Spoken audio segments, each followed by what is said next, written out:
¿Estamos? Bueno, buenas tardes.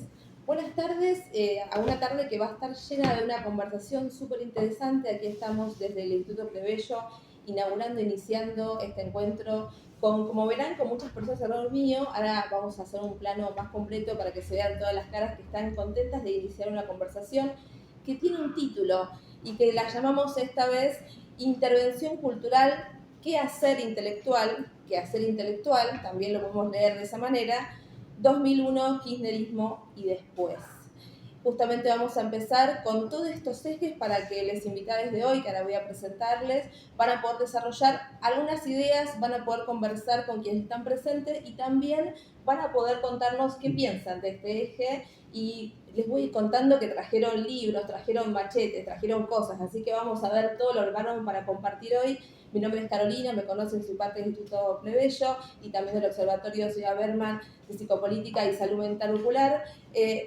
Prefiero mirarles a ustedes más que mirar la pantalla, pero entiendo que ahí va a haber gente que nos va a estar observando y queriendo compartir lo que estamos aquí tramando. Y voy a iniciar con mi rol, que tiene que ver con presentar a los disertantes, o en realidad es como una charla de amigues, se puede decir, ¿no? Pero acá soy la cara no conocida, porque yo estoy viendo caras nuevas que nunca vi y estoy muy intrigada de escucharles porque vi los títulos y me interesa lo que van a traer, así que los voy a pasar a presentar.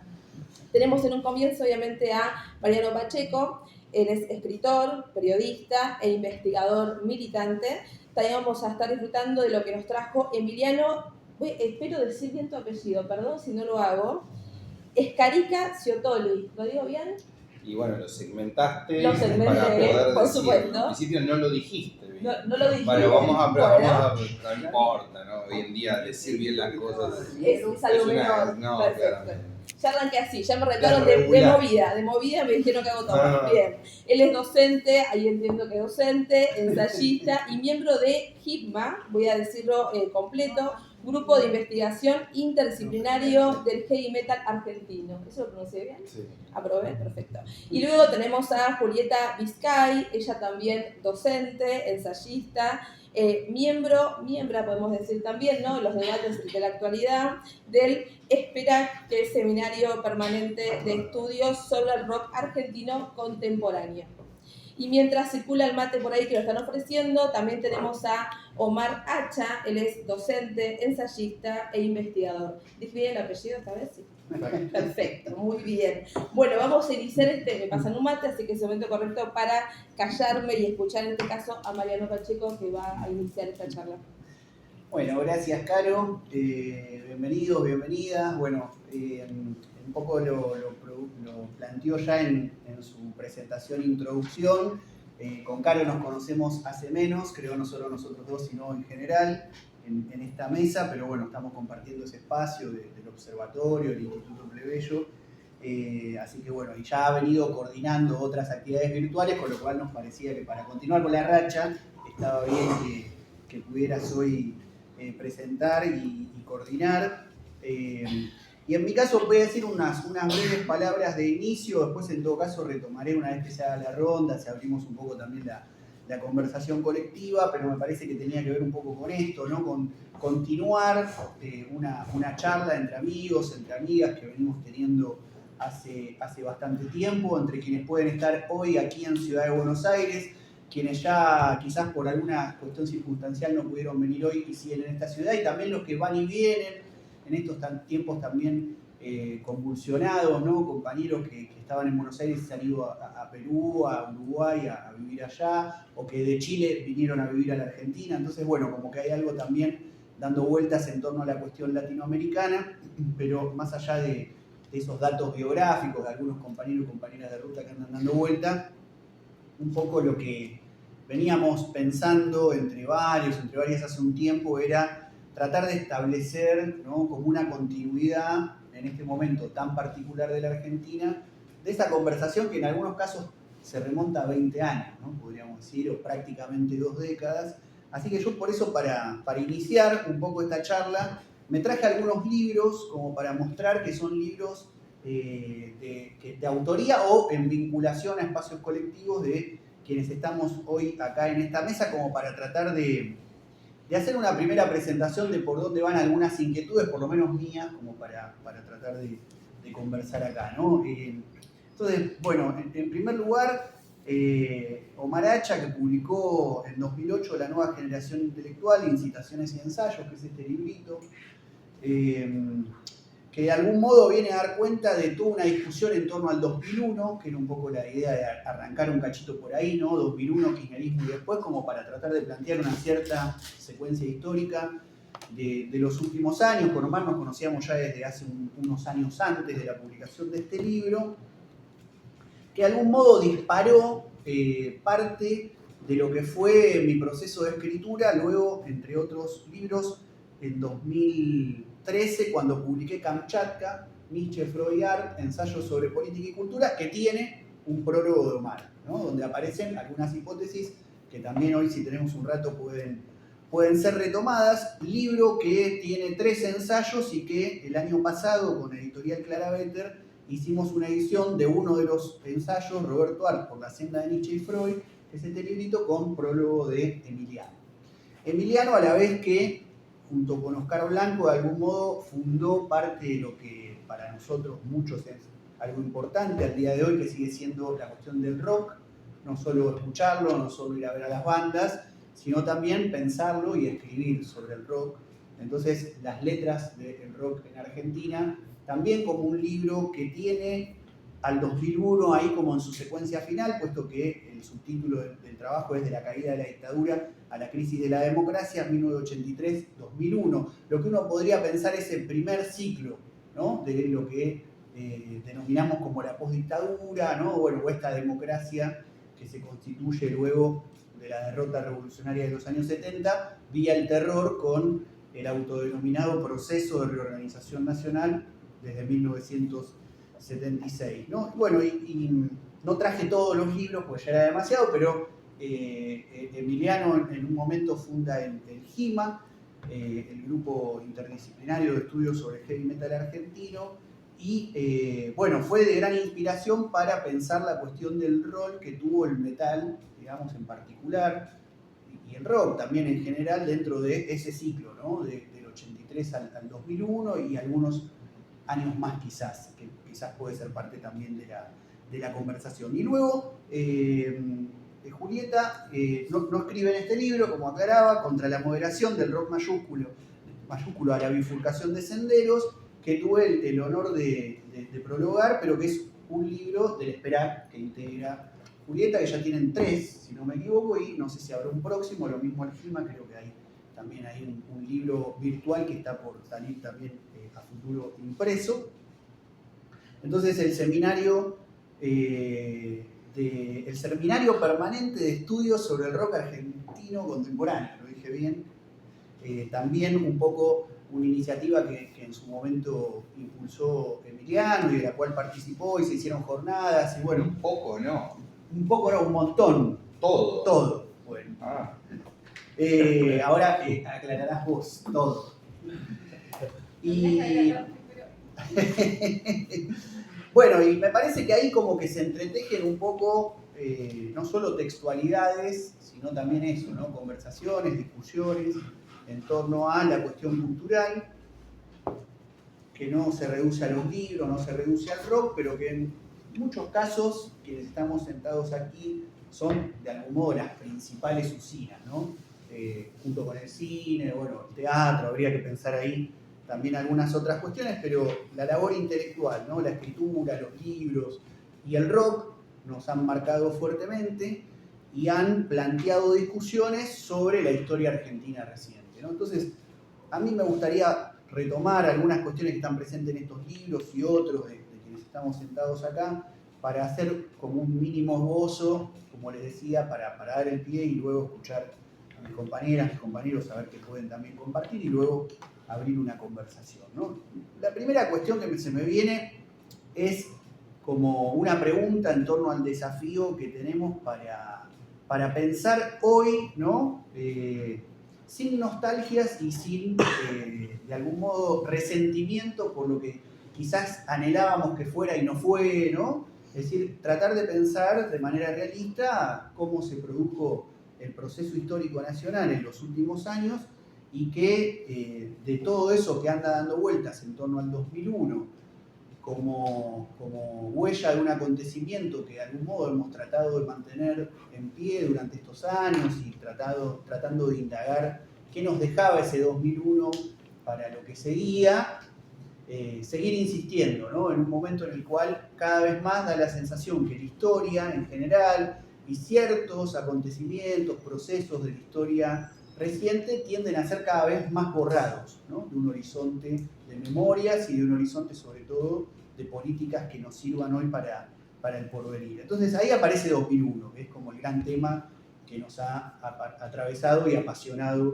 a muchos de nosotros para pensar como posibilidad y como promesa, ¿no? En primer lugar, y luego como huella, es decir, lo que quedó y lo que pudimos o no, de algún modo tratar de activar, en un momento, como decía, en el que parece correr esa huella cierto riesgo de extinción, junto con, de algún modo, la huella revolucionaria de los años 60 y 70, que si bien son rescatados muchas veces por la militancia política, por ejemplo, tiende a quedar o fetichizado, ¿no? O congelado en una cosa medio folclórica y no en sus nudos más importantes, que son de algún modo los que se plantearon en 2001. Me parece que hay algo ahí de 2001 como símbolo de una experiencia generacional que tiene un largo recorrido previo, los años 90, ¿no? En algunos casos con prácticas que se remontan hacia los años 80, como el rock o las tomas de tierra, o algunas cuestiones vinculadas a la política territorial comunitaria, que de algún modo tienden a pensarse en una clave actual de las novedades que aparecen en esos años, pero muy ligada a cómo procesar los años 60 y 70. Digamos, ¿no? Entonces ahí me parece que había algo para traer ante nosotros, ¿no? ¿Qué pasó con ese modo de abordar los 70 que hubo durante algunos años, sobre todo la segunda mitad de los 90 y el 2001? ¿Qué pasó después, cuando se supone que hubo como una especie de retorno de la historia y sin embargo parece como menos rica, menos compleja la apropiación que hay de los años 70? ¿Y qué pasó de algún modo del 2003, 2004 en adelante en relación al 2001, ¿no? Y en relación a lo que el 2001 expresaba como parte de la experiencia previa. Y ahí yo quería rescatar del texto de Omar, que lo hemos discutido tantas veces, ¿no? Algo que él plantea en 2008 en relación a los primeros 2000, pero para mí sigue teniendo una profunda actualidad, o hoy cobra mayor actualidad que quizás en años anteriores. Y escribía Omar: nuestro origen es el de una crisis de la esperanza en un porvenir venturoso. Y también dice que en el momento posterior, ¿no? 2003, 2004, se estructura, ¿no? La estructura cultural se mostró definitivamente conservadora, ¿no? En relación a eso que aparece como gente vieja, dice más adelante, que se entusiasma con la narrativa kirchnerista, que una vez más pretende restaurar el mito de la Argentina normal. Bueno, obviamente esto después cambió un poco, ¿no? Los años 2008, 2011, por lo menos, vemos fuerte y masivamente una juventud participar activamente en la política argentina, muy entusiasmada con el kirchnerismo, con la figura de Néstor, sobre todo, más sobre, digamos, a partir de la muerte de él en 2010, pero que de algún modo uno podría pensar que hay ahí, de si no hay algo medio de unos jóvenes viejos, ¿no? Y en simultáneo se produce también un apagamiento del rock, ¿no? Tras Cromañón, que estamos ahora pronto a cumplirse 20 años, ¿no? Entonces hay como una coincidencia. Martín Rodríguez decía, se preguntaba, ¿el kirchnerismo mató al rock? ¿No? Y a la vez, bueno, Cromañón, la emergencia del macrismo en la ciudad de Buenos Aires, luego su proyección nacional. Es decir, bueno, entonces ahí hay algo también en torno a cómo se rutiniza cierta dinámica más de cultura contestataria, ¿no? Que había sido un poco los sonidos de esa rebelión del 2001 y de las luchas previas. Entonces hoy me parece que aparece un poco ese desafío, ¿no? De la historia, el archivo, que no parece encontrar un lugar muy productivo para las nuevas generaciones o para las antiguas que de algún modo, como decíamos, lo fetichizan todo.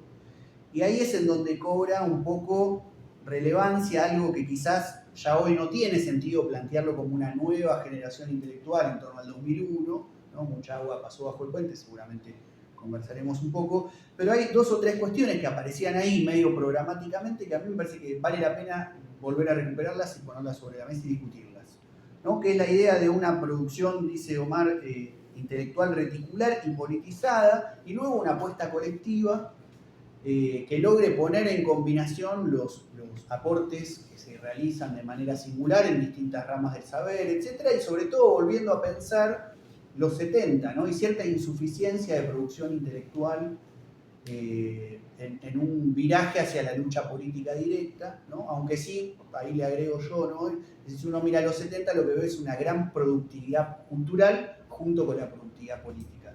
Algo que me parece que en los últimos años ha quedado cada vez más empobrecido. Hubo grandes luchas sociales, hubo algunos ensayos políticos, pero a nivel de lucha cultural la cuestión ha estado como bastante más complicada. Entonces, digamos, a partir de ahí se me hace, ¿no?, la idea de pensar algunos desafíos en torno a cómo repensar las nuevas realidades en las que intervenimos, y se me ocurrían que por lo menos son 5 elementos que quizás a inicio de los 2000 no tenían ni presencia, o si la tenían, la preponderancia que pueden tener hoy. En primer lugar es la precarización generalizada de la vida en la que nos encontramos, incluso quienes nos dedicamos a la labor intelectual, cultural, ¿no? En segundo lugar, el pluriempleo y el emprendedorismo, ¿no? Como también el que no está con laburo formal y un montón de laburo, está sin laburo formal y haciendo las 1001 malabares, ¿no?, y maniobras para sobrevivir. En tercer lugar, el individualismo reconcentrado, ¿no?, que en los 90 quizás se vio como un primer momento de despliegue ideológico muy profundo de una cosmovisión individualista con el neoliberalismo, el menemato, pero me da la sensación que hoy es como una cuestión mucho más reconcentrada. En cuarto lugar, la virtualización generalizada de la vida, algo que no estaba, digamos, claramente hace 20 años. Y por último, los nuevos aportes de la crítica y de los movimientos sociales que han emergido, ¿no? Me parece que eso sí, si uno mira en relación a décadas anteriores, hay algo que se ha producido, ¿no?, de la mano de los feminismos, de las disidencias, de las luchas ecológicas, de cierta manera de pensar el sujeto obrero que trajo la economía popular, ¿no? Y de la mano de la crítica también cuestiones que quizás antes pasaban más por el costado, que hoy tienen un poco más de relevancia, los cruces entre marxismo, psicoanálisis, tradiciones nacional popular latinoamericanas, etc. Entonces, bueno, para cerrar un poco, me parecía que había ahí algunas cuestiones dando vueltas, ¿no?, en torno a cómo pensar la intervención intelectual, la lucha cultural, sin renegar de la dimensión nacional, más allá de los avatares de la política globalizada, ¿no?, y de esta cuestión de estados técnico-administrativos, ¿no?, como decía Leukovich, que estuvimos leyendo aquí en el CIPREVA durante todos estos meses, que parece que no pueden hacer nada frente al orden mundial, pero que también la historia reciente ha demostrado que luego el ciclo progresista, con todas sus insuficiencias, ha planteado que había alguna posibilidad de hacer algo con el Estado y con, sobre todo, las memorias de lo nacional popular, que muchas veces también en algunos momentos se dieron como por extintas y que luego muestran, tras ciclos de rebeliones o de grandes luchas, etc., muestran una capacidad de reconfiguración. Digo, porque hoy otra vez se habla de que el peronismo está muerto, etc. Habría que ver qué es lo que pasa con el acontecer de las luchas, en un momento en donde sí lo que está viendo profundamente son iniciativas muy, muy marcadas contra la ciencia, contra el saber letrado, ¿no?, que creo que dificultan mucho más la tarea para pensar, bueno, eso, ¿no?, qué pasa en momentos en que la crisis pueda llegar a agudizarse y qué pasa con nuevas generaciones que tienen totalmente otra dinámica de vida, otras formas de entender la cuestión cultural, la política, etc., lo que abriría también una pregunta o una posibilidad para seguir la conversación en torno al rock, ¿no? ¿Qué ha quedado del rock? ¿Qué persiste en algunas capas juveniles, ¿no? Y sobre todo en la gente, en los pendeviejos, digamos, ¿no? Aquellos que nos resignamos muchas veces a través del rock a un modelo ¿no? de adultez hegemónico, que hoy también un poco está en crisis, pero que de algún modo es una marca distintiva para seguir planteando ahí un proceso de resistencia, así sea desde la experiencia de la posibilidad de resingularizar subjetivamente una forma distinta de vida en los marcos de la comunidad en la que intervenimos. Así que bueno, nada, eso, como un punteo de inquietudes, cosas que me parecía que estaba bueno para conversar, más allá también de las intervenciones que cada quien tenga ganas de hacer y que luego podamos retomar una ronda ya más en ronda de conversación. Así que bueno, muchas gracias y siguen el resto. Yo me anoté un montón de cosas, se les pasó con esta introducción que sucedió, ya hay cosas para charlar. Voy a decir que esto de la autopercepción de viejo me pareció interesante como una especie de reivindicación al término, y voy a aprovechar esta interrupción que estamos haciendo para no solamente pasar la palabra a Emiliano y a Julieta para que nos cuenten un poco qué viene a decir el rock y el heavy metal argentino en este sentido, y que me parece que va a decir cosas muy interesantes. También avisar que la idea es que puedan ellos estar 15 minutos con sus intervenciones y después compartimos entre todos. Así que si alguna resonancia aparece, la anotan y la traemos, porque la idea es que después hagamos un intercambio entre todos. ¿Sí? No va a ser solamente expositivo, sino que la idea es que se arme, como bien se dice, una conversa entre todos. Así que ahora sí me interesa un montón escuchar a Emiliano y a Julieta para que nos puedan un poco dialogar con Mariano y también un poco traernos la voz del heavy metal y del rock acá a la mesa. Bueno, gracias. Primero agradecer a Mariano que siempre convoca y que resiste, en su adultez resiste a esta idea de no atomizarnos y poder discutir colectivamente. Bueno, esta mesa de alguna manera surge a partir de la presentación del libro de Roberto Ar por la senda de Nietzsche y Freud, que es un capítulo de Kamchatka, de Mariano, cuando hicimos la presentación con Omar, y ahí me parece que se disparó la posibilidad de encontrar un interlocutor o encontrar interlocutores. Digo, hay algo de la contemporaneidad, no sé si voy a hablar de heavy metal, me parece que ahora ya Pacheco me llevó por otro lado. No sé si voy a hablar de eso, no sé si me interesa, pero lo que sí me interesa es pensar la imposibilidad, ¿no? El presente imposible en la construcción colectiva, que es algo que al menos yo vengo discutiendo en los espacios gremiales en los que participo, en los espacios de intervención intelectual, política y cultural, como es el caso de GIMA, donde sigo todavía coordinando y participando. Es verdad, vamos por nuestro cuarto libro, que se llama Volumen 4, Frases metaleras del entorno mío, que acabamos de publicar por la parte maldita y esperamos que salga en formato físico en breve.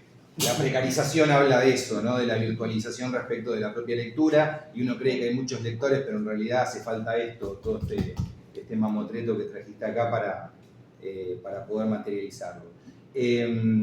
Cuando nos encontramos y Mariano nos junta en el centro psicoanalítico, fue, ¿no? De la fundación, y yo también soy lector de Omar, y poniéndole orejita, nunca estuve en las aulas de Omar, pero sí poniéndole orejita, digo, bueno, qué buena posibilidad para discutir, no sé si sobre el libro de Mariano, pero sí discutir sobre las hipótesis, las tesis que están allí volcadas en relación a nuestro pasado más inmediato.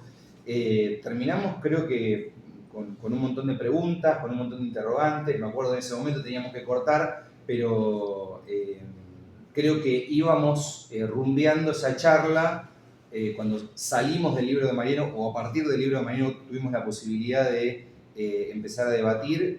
Habías dejado una pregunta, Omar, no sé si la recordás en ese momento, pero habías dejado una pregunta en relación a la militancia, en relación a la posibilidad de construcción en un presente. No me gusta hablar de distopías porque la intelectualidad argentina se llena de esas palabras vacías, inocuas, porque no se puede organizar. Pero sí, lo cierto es que, bueno, atravesando un presente bastante desesperanzador respecto de esto, juntarnos, volver a la presencialidad también, que es una problemática que vos traés también a la mesa, es la imposibilidad de poner el cuerpo. Bueno, quizás ciertos debates que se abrieron en estos últimos 10 años imposibilitaron que el cuerpo fuera no solamente un eje de discusión, porque sobre corporalidades, ¿no?, de Spinoza ya se ha hecho mucho, faltan esas otras corporalidades, creo, en este presente, que son las corporalidades colectivas, que son las corporalidades en la calle,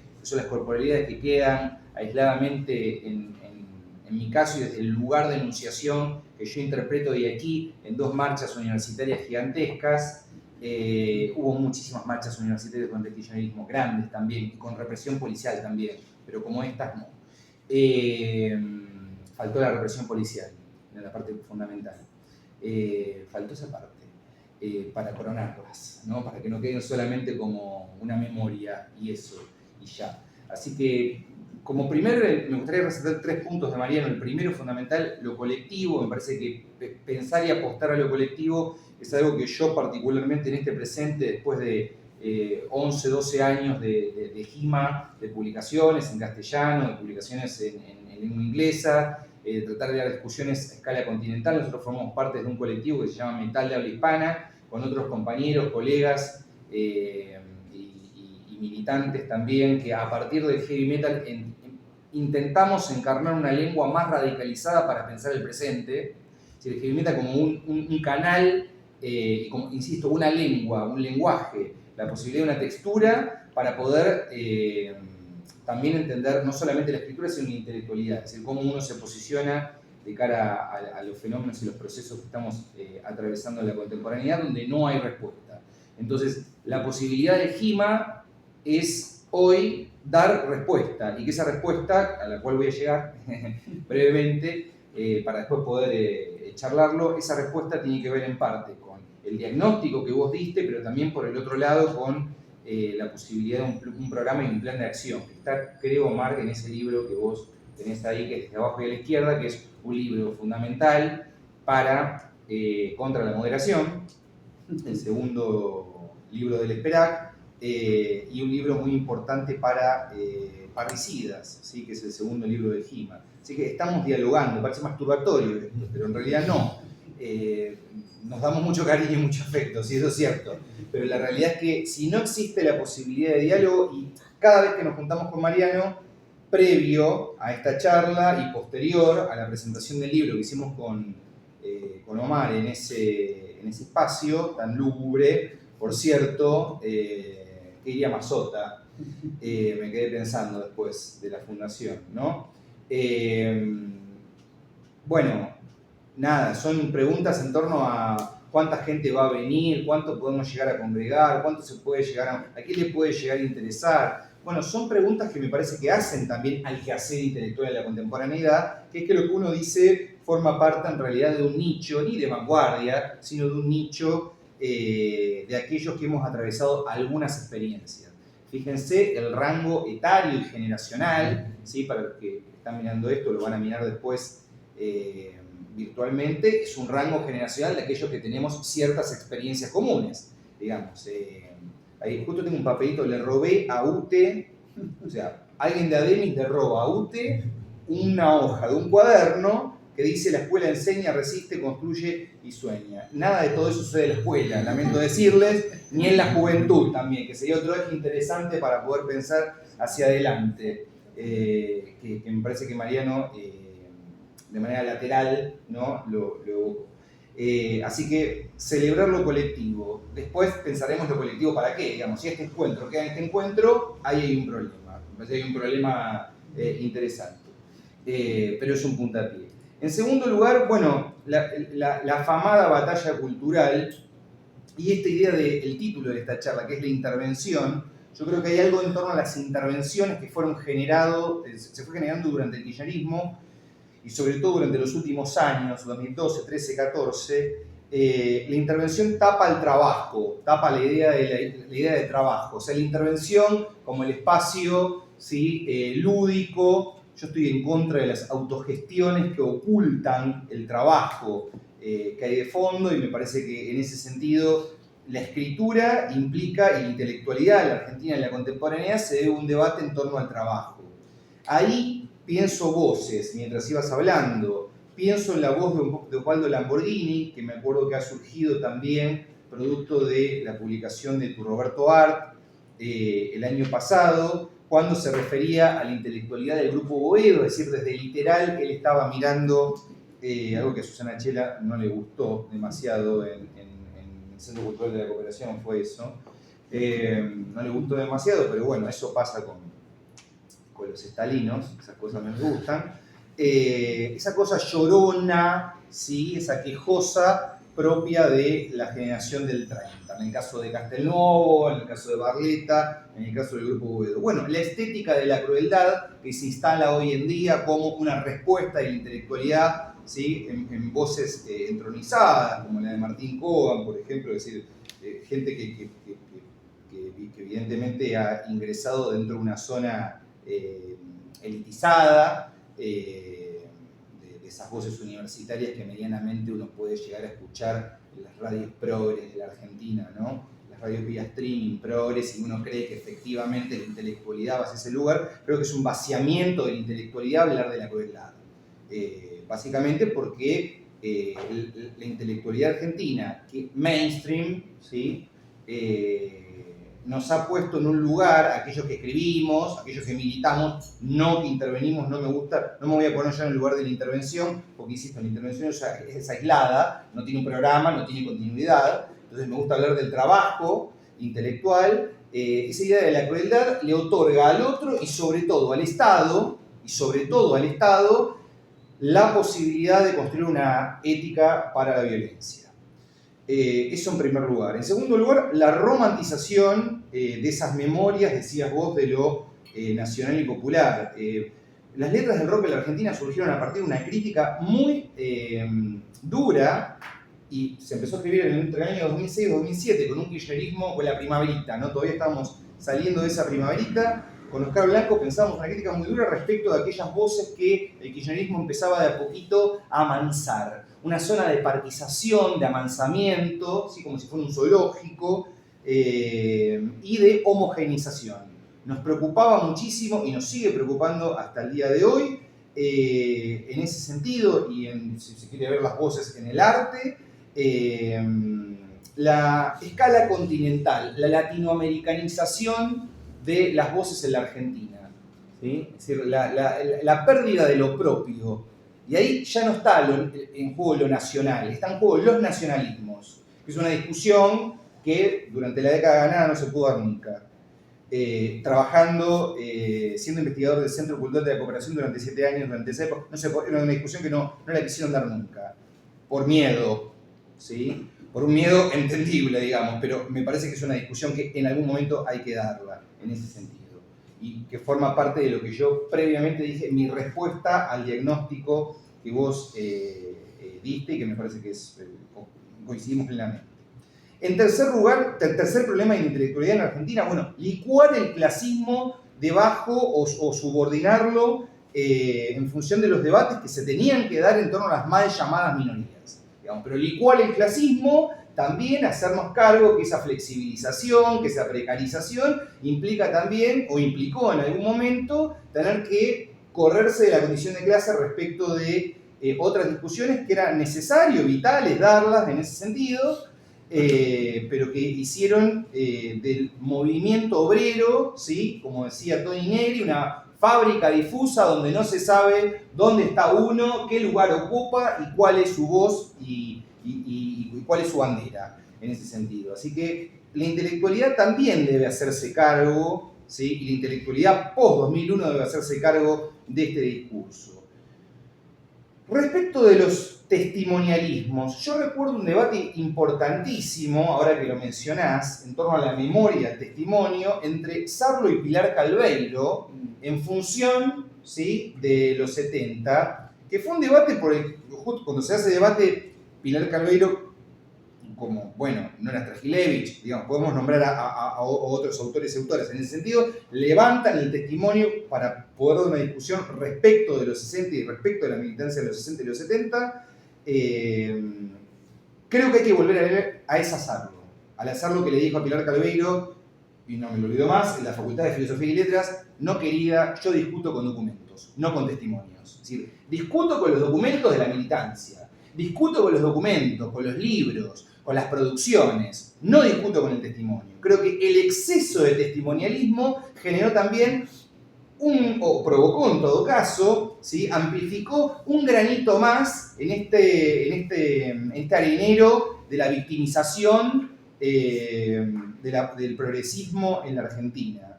Entonces, bueno, ¿cuál es la pregunta que nos hacemos en Egima en relación a qué respuesta dar? Los nacionalismos. Creo que hay que discutir fuertemente identidades. Es decir, hoy en día cuando vos estabas pensando un fragmento del libro de Omar en relación al 2008, al momento de publicación,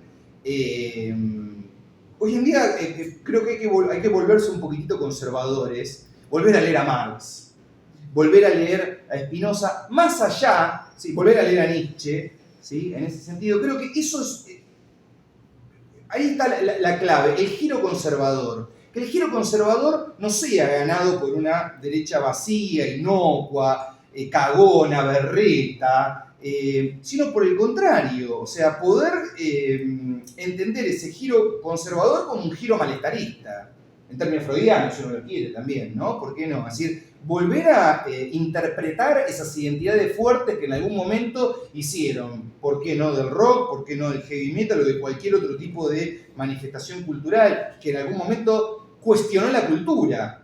Porque esto es paradójico y contradictorio. Cultural, pero que al mismo tiempo cuestiona la cultura, ¿no? Yo pensé que el enemigo era la cultura, decía Guattari. O sea, o el enemigo es la cultura, porque la cultura es reaccionaria, ¿no? En ese sentido. Y de repente hay que preservar la cultura. Yo creo que hay que reformularse ciertos grados de radicalización en los discursos y dejar de llorar, ¿sí? Y andar, como decía Osvaldo Lamborghini, reitero, de los albañiles en los andamios que se caían en los libros, en los cuentos de Barletta, en los relatos de Castelnuovo, o por qué no de Roberto Ar, también en ese sentido, y empezar a golpear en serio, y a pensar la violencia, a pensar muy fuertemente la relación entre nacionalismo y violencia en los discursos que hoy están fluctuando y en aquellos que verdaderamente nos interesa echar a patadas en el culo, no solamente a este gobierno, sino a aquellos que propiciaron también este gobierno y que vienen justamente de la década ganada. Así que bueno, hasta aquí. Ahora vamos a pasar la palabra. Yo sigo anotando cosas, imagino que están como yo, ¿no? Con ideas y cosas para luego intervenir. Ahora dejo la palabra para que Julieta siga conversando. Un poco lo que se generó acá de la mano de Mariano y Emiliano fue una conversación, así que te invito a seguir quizás sumando por ahí y después lo sumamos todos y todas acá también. Bueno, yo también fui anotando cosas. Se nota que hablamos con los compañeros porque, bueno, cuando Mariano propuso estos 5 puntos, yo también los pensé. Y también pensé en torno a la radicalización tan necesaria que tenemos que empezar a sostener, ¿no? A repensar la violencia y demás. Esta idea de poner el cuerpo de la que habla Emi. Pero me costó, cuando Mariano invitó, me costaba pensar como un hilo de, bueno, voy a plantear qué cosa. Y entonces pensé, bueno, mejor como piezas de rompecabezas, porque era muy complejo pensar algo como lo que planteó Mariano para mí, por lo menos. Y todos estos puntos que Mariano planteó, la precarización, el pluriempleo, el emprendedurismo, el individualismo, la virtualización de la vida, ¿no? Estos 4 puntos sobre todo me hacían pensar en, bueno, ¿por qué llegamos a estar como estamos? ¿Por qué ganó Milei? ¿No? Y me preguntaba 2 cosas. ¿Cómo fue que llegamos a esto? ¿Y cómo saldríamos de esta situación? Por eso un poco también iba la respuesta de Emiliano, ¿no? Radicalizándose para mí, desde mi punto de vista. Porque por algo también se votó y ganó este gobierno, ¿no? O sea, votaron lo que de alguna manera radicalizaba para el lado de la derecha.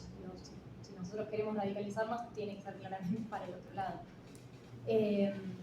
Pero bueno, pensando en estos puntos que decía Mariano, no podía dejar de pensar a mis estudiantes. Yo soy docente de escuela secundaria y vengo escribiendo sobre esta cuestión de la música que escuchan los chicos, lo que ellos proponen en las aulas y de toda esta cuestión que se dio contra el movimiento feminista y un poco culpando a las mujeres de que Milei, pero caras que dicen que sí, gracias. Un poco, para mí ese es el punto, ¿no? Por eso decía, Emiliano decía, me va a costar hablar de heavy metal. Bueno, a mí me va a costar hablar de rock porque siento que un poco todo el tiempo se nos preguntaba, ¿dónde están las feministas cada vez que pasaba algo? Y cuando ganó Milei era, bueno, se pasaron 5 pueblos. Ahora escucho como en todos los programas de radio, la tele, bla, bla, bla, este análisis psiquiátrico que hago de los medios de comunicación, bueno, las feministas se pasaron 5 pueblos. Bueno, ¿cuándo nos van a dejar de echar la culpa?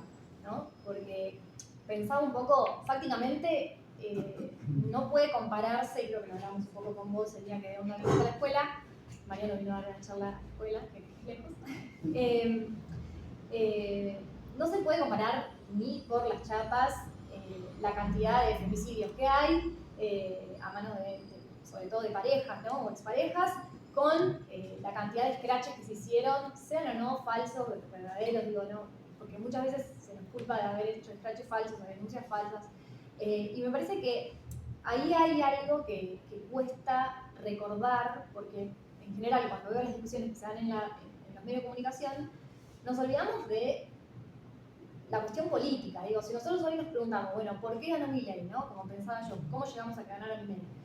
La respuesta fácil sería, bueno, porque un poco lo que decía Emiliano, el kirchnerismo favoreció, poniéndole a Alberto Fernández presidente y con todas las cagadas que se fueron mandando, una crisis política, pero sobre todo económica, que le estiró la alfombrita para que este señor llegara a gobernar, ¿no?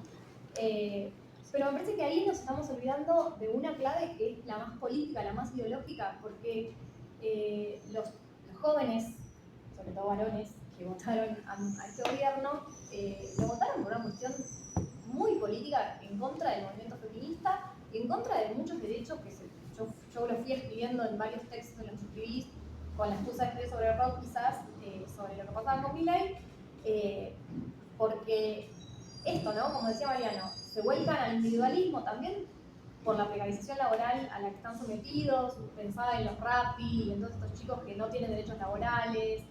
Por eso digo, son muchas piezas de rompecabezas que capaz no tienen un hilo conductor, pero todas forman el mapa de lo que pasa hoy. Y estos jóvenes que hicieron que ganara este gobierno se levantan banderas de la derecha. O sea, escuchaba ayer un podcast de una chica, que no me acuerdo el nombre, por acá lo tengo anotado, que decía, así como Macri dijo caer en la escuela pública, yo uso, decía ella, el término caer en la derecha, ¿no? Como que los pibes cayeron en la derecha porque no había otra cosa. Bueno, podemos discutir la crisis de elección que tienen los partidos más radicalizados, si queremos, de la izquierda, pero también hay que reconocer que muchos varones no se quieren hacer cargo de la deconstrucción que se necesita para avanzar sobre nada, la redistribución y el reconocimiento de derechos a las mujeres y a las disidencias. Digo, con esa cuestión tenemos personas que están todo el tiempo haciendo referencia en contra de la ESI, ¿no? Un gobierno que está en contra de la educación sexual integral, pero que constantemente tiene un discurso de violencia sexual, ¿no? Es algo que capaz se escuchaba solo en la cancha, ahora se escucha todo el tiempo en los discursos del presidente, en los discursos que no se levantan como una bandera la familia tradicional, pero la mayoría no la militan, o sea, no la viven así. Digo, es algo súper contradictorio y la gente lo sigue sosteniendo. Digo, no me gusta hablar de la gente, porque me siento la reta, pero digo, el concepto, ¿no? De los seres humanos que habitamos esta nación. Y además, bueno, esta batalla cultural que la nombraban un poco los dos, con Laje a la cabeza, ¿no? Digo, hace poco se inauguró este foro, ya ni me acuerdo el nombre, pero digo, hace años yo trabajaba en una escuela evangélica y en las clases de ESI le pasaban videos de Laje a los pibes, obviamente de una manera súper ilegal, en las que Laje entrevistaba a una persona que había sido homosexual y se había dado cuenta de que estaba enfermo, entonces, bueno, gracias a Jesús. Y era como, ¿qué? ¿Estamos viendo esto? Y hace años que esto viene sucediendo y nos fue pasando yo no me gusta decir por encima, porque en realidad nos pasó muy por abajo, que es por las redes sociales. Digo, justamente esta franja etaria no la vio. Nosotros no la vimos. ¿Por qué? Porque estábamos en la calle poniéndole el cuerpo, pero por atrás nos estaban metiendo todo por tuqui, y los pibes la recompraron. O sea, un poco, por esto que decía esta compañera, la quiero nombrar porque no, es injusto si no, Melina Vázquez, que es investigadora y docente, un poco porque caían en la derecha, porque no encontraban dónde, pero también porque de una manera querían escapar de esto que sentían que era los scratches, ¿no? El movimiento feminista, etc. Entonces, me parece que hay que volver ahí no hay una discusión que se haya cerrado. Creo que esa batalla cultural es muy importante seguir dándola porque se relaciona con todos los problemas que hoy vemos, pero también con las formas de llegar a ellos. Digo, las redes sociales, los medios de comunicación, el sesgo de confirmación de las cosas, bueno, lo que pasó con la pandemia, ¿no? También se decía en esta entrevista que le hacían a la chica, cómo todas estas cuestiones de lo que pasó en la pandemia, la fiesta de olivos, el laboratorio VIP y todo eso, permitió que los discursos anticasta, ¿no? Encontraran las condiciones para reubicar las canciones de rock que para nosotros eran revolucionarias, pero darles un giro contrario, ¿no? Milei usando la renga. Dijo, esto es lo que efectivamente vimos, ¿no? Lo seguimos viendo, ¿no? Los pibes diciendo se viene el estallido y en realidad estaban cantando como que iba a ganar Milei. ¿Qué estallido? El estallido de nuestros bolsillos y nuestros derechos. Entonces, me parece interesante seguir discutiendo esto porque me parece que se está olvidando, solo se acuerdan de nosotras cuando... No me estoy victimizando, te aviso. Cuando nos tienen que echar la culpa de algo, me parece que hay una cuestión de que todavía falta meterle perspectiva de género a las luchas. No sé, releía y releía a Fraser y toda esta discusión que ella hace mucho en el 2018, 2019, ¿no? cuando escribe Contra Hegemonía Ya. Y me quedo pensando en esta idea de que cómo se sale de esto. Ella está hablando de Trump, ¿no? O sea, ni en pedo pensaba que iba a volver a ganar. Todo esto que no se habría que preguntarle ahora qué opina, pero ella lo dice claramente al final del libro y es como el progresismo solo va a generar que se den las posibilidades de que vuelvan derechas cada vez más feroces, ¿no? Entonces tenemos que repensar esas cuestiones porque ahí aparece la idea de la necesidad de radicalizarse. Si nosotros no pensamos eso, vamos a seguir girando en torno a, bueno, progre, y no vamos a salir de ese espiral de no avanzar. Y efectivamente un poco sucedió, porque si lo pensamos, digo, el progresismo generó que ganara el ley. Entonces, ahí nos tenemos que poner a pensar qué pasó con eso. Después, bueno, esto de lo que habló Emiliano sobre la apropiación o el adormecimiento que va generando el estado del rock, Cromañón, obviamente, que no sé si vieron la serie, pero también ahí aparece algunas cuestiones que a mí me interesaba tocar desde el punto de vista de la cuestión de género, porque digo, lo leí en un hilo de Twitter incluso, o sea, no es algo que se me ocurrió a mí, obviamente, que tiene que ver con esto de que uno mira la serie, vos la viste, ¿no? Y se queda con el triángulo amoroso pedorro, no sé, con la gente que lo a mí la hablé. serie me gustó igual, así Bueno, que después si quieren discutimos. A mí me gustó, igual no sé si la podemos hacer bien para hablar de nada, pero digo, no es que no me haya gustado, pero era necesario caer en el triángulo amoroso en el que la minita además es la culpable. Digo, estamos ya en 2024, pasó un montón de agua bajo el puente, digo, y volvimos a caer en esa, ¿no? Volvieron, yo no me voy a hacer cargo, como no caí. Y después tenemos la figura de Lali, ¿no? Porque la figura de Lali, digo, es la única persona, mujer, no casualmente, y que no es rock, ¿no? Porque en el encuentro del Esperac había una de las chicas que decía, bueno, el próximo álbum de Lali va a ser más rock. Yo digo, ¿cuánto puede ser rock Lali? Pero bueno, es lo que hay y es la única que le está poniendo el cuerpo a pelearse con el gobierno, por lo menos de lo que se ve, ¿no? Y ¿qué más? Bueno, nada, esto de la radicalización, a mí me interesa pensar eso, pensar en poner el cuerpo de esa manera, no sé cómo, porque creo que lo que nos pasa en común a los que estamos acá también tiene que ver con que nuestros espacios de militancia se nos fueron, o por lo menos yo me hago cargo, a mí me fueron cerrando las puertas, justamente por no coincidir con cuestiones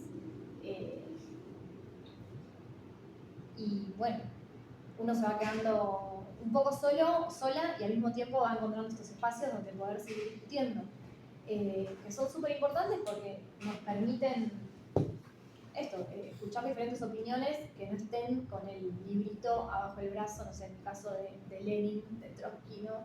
Que obviamente yo sigo pensando, pero digo, necesitamos pensar un poco más acá de lo que pensaban capaz Lenin y Trotsky en los primeros años del siglo XX, ¿no?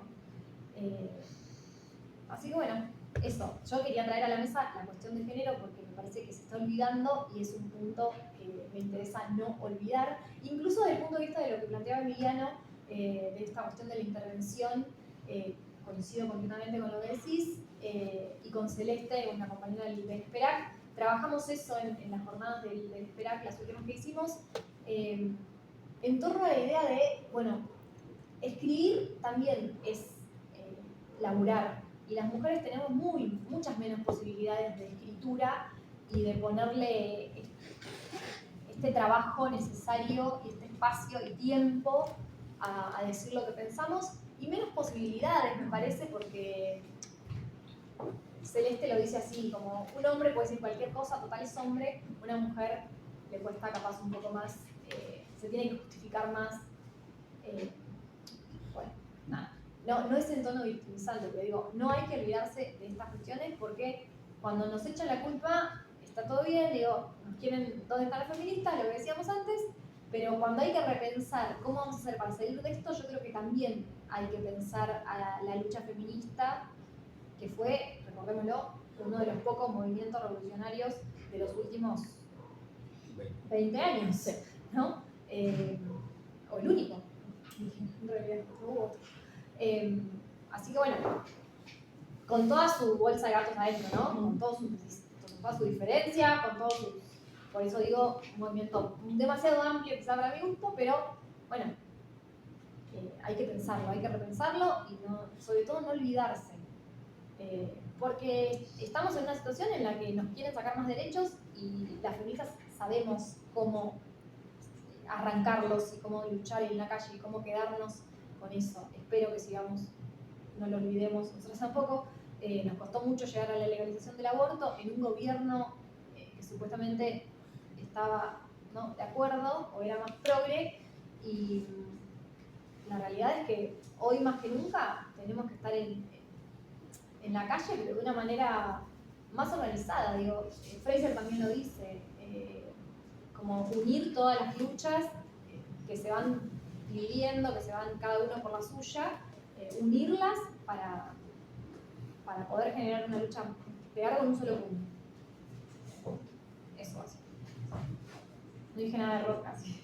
Nada, es que es imposible. Hay segunda vuelta. Igual fue rockero. Lo que dijiste, sí, tuvo actitud rockera. Bueno. Me atrevo a decir esto con mucho humildad, de parte de vos, del lugar al que perteneces.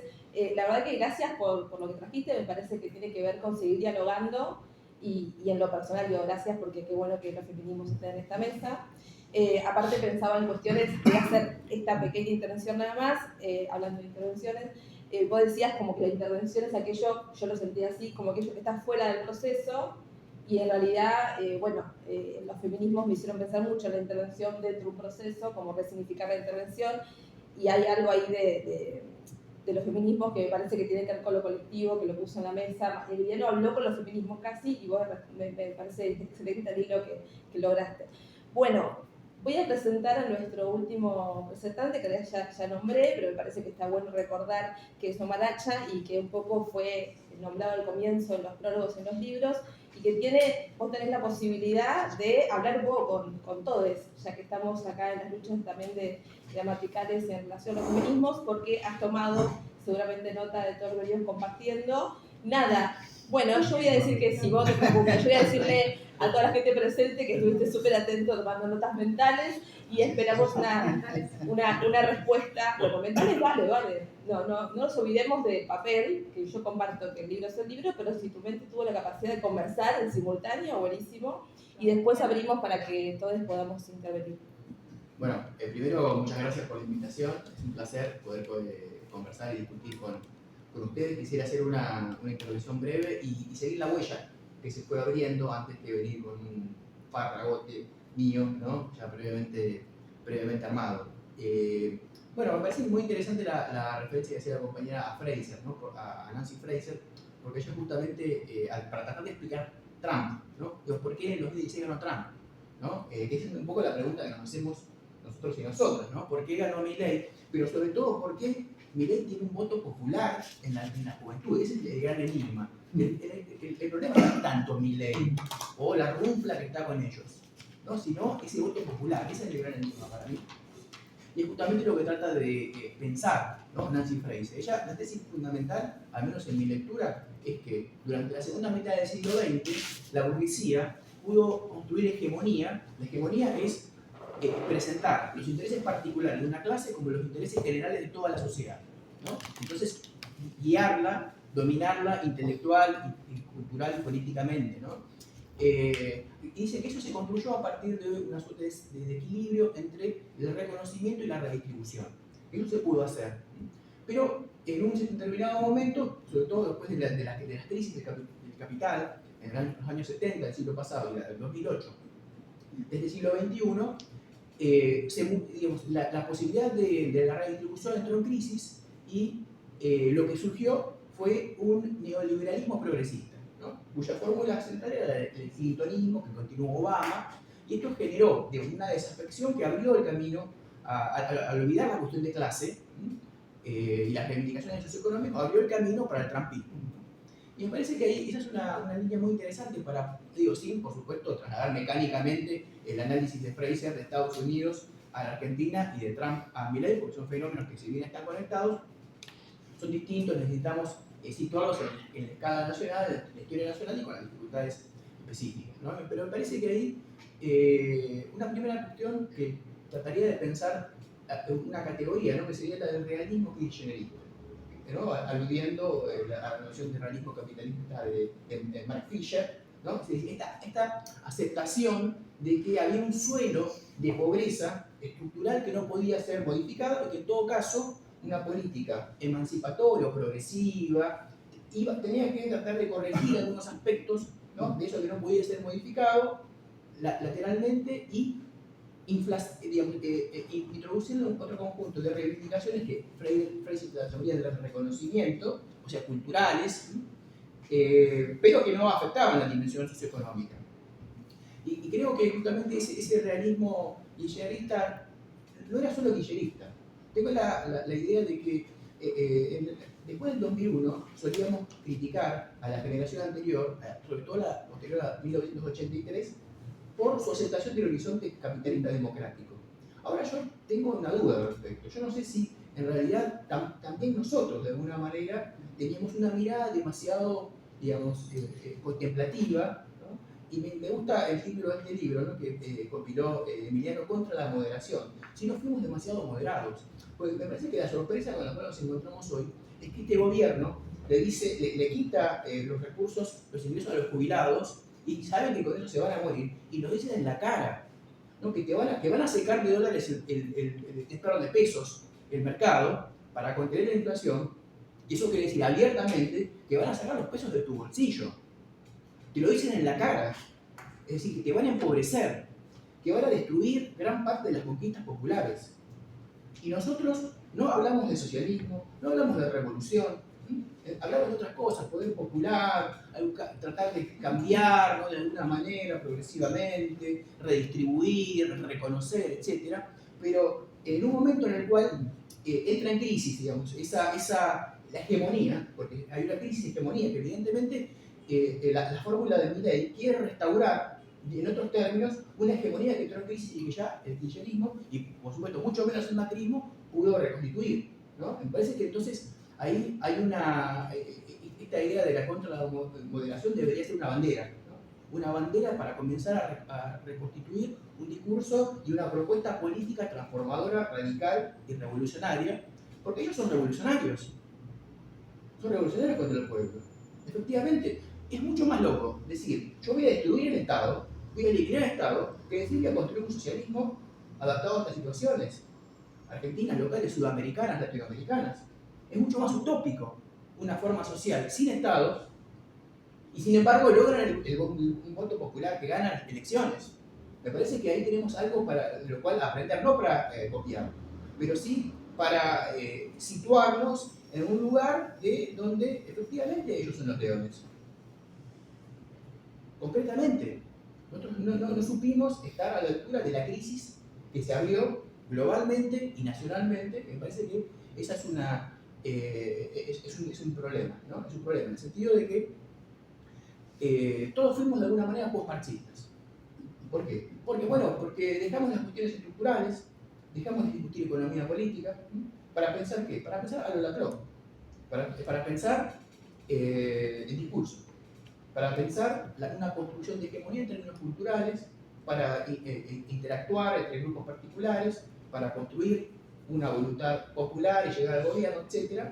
Pero en un plano esencialmente discursivo, donde cuestionar la lógica del capital, donde poner en suspenso la validez de que ese escándalo de que existen las clases sociales, no lo decíamos abiertamente, no era parte verdaderamente de nuestros discursos. Y me parece que es eso lo que tenemos que volver a recuperar. Por supuesto, no en un vanguardismo que le hable solamente a un pequeño grupito de los que están en los Illuminati, que se comprenden entre sí, sino más bien para llegar a públicos cada vez mayores. Yo no creo que Agustín Laje haya acumulado en la batalla cultural. Es un trabajo importante, ¿no? de poder construir discursos, argumentación. Pero creo que la lógica fue al revés. Se produjo una crisis hegemónica, el libertarismo logró generar una promesa, ¿no? Una utopía para hallar una salida, y eso les permitió a Laje y otros, Márquez, ¿no? Y otros, tener un espacio de audibilidad que les reconoció a posteriori la eficacia de su discurso. Pero me parece que también hay algo ahí para aprender respecto de comenzar a formarnos, a construirnos, porque creo que hay que reconocer que en muchos ámbitos de la militancia no tenemos discursos para responder adecuadamente a el tipo de lógica, ¿no? De debate que se generan, no solo en las redes, sino más bien quizás en la verdulería, ¿no? en el supermercado. Hay discusiones, ¿no? Donde, bueno, ya vas a ver, y si sale bien, bueno, no tenemos respuesta contra eso, ¿sí? Hay una dinámica de argumentación, de dialéctica, que creo que tenemos que todavía desarrollar. Entonces, me parece que, para volver al tema del 2008, sí, yo no tengo problema en decir o en reconocer, ¿no? Que el proyecto de nueva generación intelectual era una invocación, justamente por eso hablo de incitaciones, que fracasaron como fracasó tantas cosas en este mundo. Finalmente todas y todas nos vamos a morir, pero tratamos de hacer algo con esto, ¿no? en donde estamos lanzados. Entonces yo dejaría acá para seguir conversando. Gracias. Bueno, voy a hacerle todas las preguntas que tengo anotadas acá, porque me encantó todo lo que dijeron, me parece como una conversación que se dio entre ellos que estuvo muy interesante. Hacemos un pequeño cierre, obviamente, para resignificar un poco el recorrido que venimos haciendo en esto que se llama, por si alguien no sabe dónde está, pero está muy feliz de estar acá, pero no sabe cómo se llama, es Intervención Cultural, Quehacer Intelectual 2001, Kirchnerismo y después.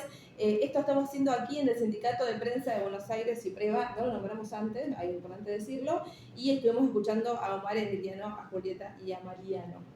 Yo creo que es momento para abrir y voy a iniciar yo de paso que tengo este lugar, me toca este rol de presentarles y de hacer como esto un espacio de presentación prolijo y ameno. Vamos a iniciar el intercambio. Y iniciando ese intercambio, si están de acuerdo, voy a comentarles algunas cuestiones, no sé, me anotaba cosas, ¿no? Apareció, yo vengo de los feminismos, mi recorrido es más en los territorios, soy psicóloga y tengo un labor más que nada con los barrios, voy a decir. Territorio igual es todo, ¿no? Acá también es territorio, pero se entiende a lo que voy con el uso de la palabra usualmente. Bueno, apareció cuerpo y virtualización de la vida. Apareció laje, batalla cultural lograda, más o menos, y al mismo tiempo apareció el femicidio, que es el cuerpo, ¿no? que justamente es algo concreto. Apareció la moderación como posibilidad de que alguien se construya en un león. Y cuando pensamos en los feminismos y estos 4 o 5 pueblos que se pasaron, al final termina siendo como una especie como de león juzgado, también leona juzgada que tiene que volver para atrás porque se pasó demasiado. Hay algo que dijo, y voy a hacer esta pregunta y abrimos para que todas podamos intervenir, algo que dijo Emiliano que me parece que es re interesante, que es pensar la violencia. Y a mí me sirvió un montón, por ejemplo, los feminismos para pensar la violencia, porque es un campo en el cual la violencia es concreta, la violencia se nota, la violencia te invita a pensar el escenario. La violencia es la forma. Hay algo que dijeron del kirchnerismo en relación a reducir o de repente licuar el discurso claramente combativo y de discusión y de crítica de una juventud que coincidió con el kirchnerismo en sus momentos más, vamos a decir, como de reconocimiento de acceso a derechos y demás.